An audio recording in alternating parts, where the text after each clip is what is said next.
അച്ഛാ, ഇത് ദീപു. നമ്മുടെ പപ്പിയുടെയും സത്യയുടെയും കൂടെ പഠിക്കുന്നതാ.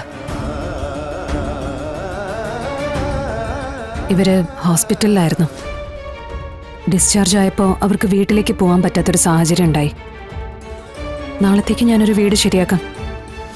ഈ ഒരു രാത്രി ഇവർക്ക് ഇവിടെ താമസിക്കാനുള്ള സാഹചര്യം ഉണ്ടാക്കണം.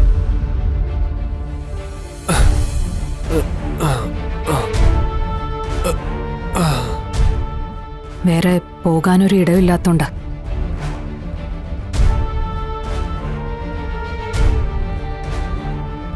നിന്നോടാരാ പറഞ്ഞത് ഞാനിവിടെ സത്രം നടത്തുകയാണെന്ന്? അച്ഛാ, ചെയ്തുമില്ലാത്തൊരു ഉപകാരമല്ലേ. വലിയൊരു ദുരന്തത്തെ അതിജീവിച്ച് വന്നിരിക്കുന്നവരാ ഇവര്. മൂത്ത കുട്ടി മരിച്ചു. ഇവന്റെ അച്ഛന്റെ സർജറി കഴിഞ്ഞു. ഇപ്പൊ ഇവരെ സഹായിക്കാൻ ഞാൻ മാത്രമേ ഉള്ളൂ. അതിന്റെ ഗുണവും നിനക്കുണ്ടായല്ലോ. ഗവൺമെന്റ് ഹോസ്പിറ്റലിലെ കള്ളക്കളിയെ പുറത്തു കൊണ്ടുവന്ന കളക്ടർ ശാലിനിക്ക് അഭിനന്ദനങ്ങൾ. പത്രത്തിൽ നിറഞ്ഞു നിൽക്കുകയായിരുന്നല്ലോ. അപ്പോൾ തീർച്ചയായും നീ പാവങ്ങളെ സഹായിക്കണം. പക്ഷേ അതെന്റെ കുടുംബത്തെ കണ്ടുകൊണ്ടാവരുതായിരുന്നു. സത്യമ്മയുടെ വീടായിരുന്നല്ലോ ഉചിതം. കളക്ടറായ മരുമകൾക്ക് അമ്മായിയമ്മയുടെ സഹായഹസ്തം.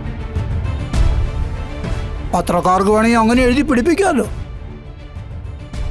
എന്തായാലും എനിക്ക് ആ പ്രശസ്തി വേണ്ട.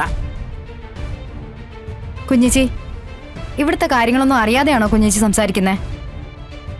ഇവിടെ താമസിക്കുന്ന ഒരു മനുഷ്യരൊക്കെ തന്നെയാ, അല്ലാതെ യന്ത്രങ്ങളൊന്നും അല്ല. ആ ദേ കേട്ടില്ലേ, ആ കുഞ്ഞിന്റെ വായ ഏതു നേരം തുറന്നേയിരിക്കൂ. ഇവിടെ പ്രസവിച്ച പെണ്ണിന്റെ കാര്യങ്ങൾ നോക്കണം, അതിന്റെ ഇടയ്ക്ക് ഈ കടയിലെ കാര്യങ്ങള്, ഇതെല്ലാം ഓടി നടന്നു നോക്കാൻ ഞാൻ ഒരാൾ മാത്രമേ ഉള്ളൂ. അതിന്റെ ഒപ്പം എണീക്കാനും നടക്കാനും പറ്റാത്ത ആൾക്കാരും കൂടി ഈ വീട്ടിലേക്ക് കൊണ്ടുവന്ന ത്രിശങ്ക് സ്വർഗത്തിൽ പെട്ട പോലെ ആയിപ്പോവും ഞാൻ.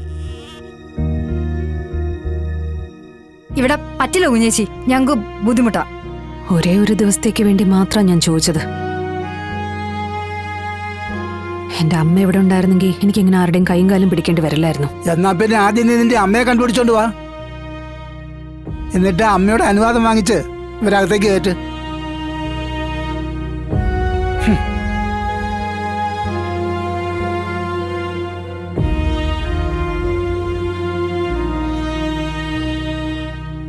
എന്റെ വീട്ടിൽ സൗകര്യം ഉണ്ടായിരുന്നെങ്കിൽ ഞാൻ കൊണ്ടുപോയനെ മോളെ. മോക്കറിയാവുന്നതാണല്ലോ എന്റെ വീട്ടിലെ അവസ്ഥ. എന്തൊക്കെ ആരൊക്കെ പറഞ്ഞാലും ശരി, ഈ വീട്ടിൽ നിർത്താൻ പറ്റില്ല. ഞാനൊന്ന് നോക്കിയാ ഈ സ്ത്രീയെയും കുട്ടിയെയും താമസിപ്പിക്കാൻ അഗതി മന്ദിരം കിട്ടും.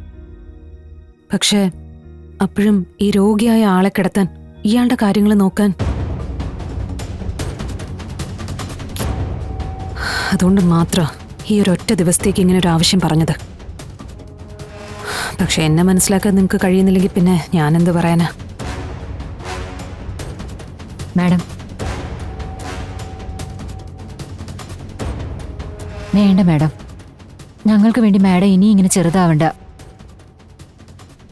ഞങ്ങളെ വല്ല ബസ് സ്റ്റാൻഡിലോ റെയിൽവേ സ്റ്റേഷനിലോ ആക്കിയാൽ മതി.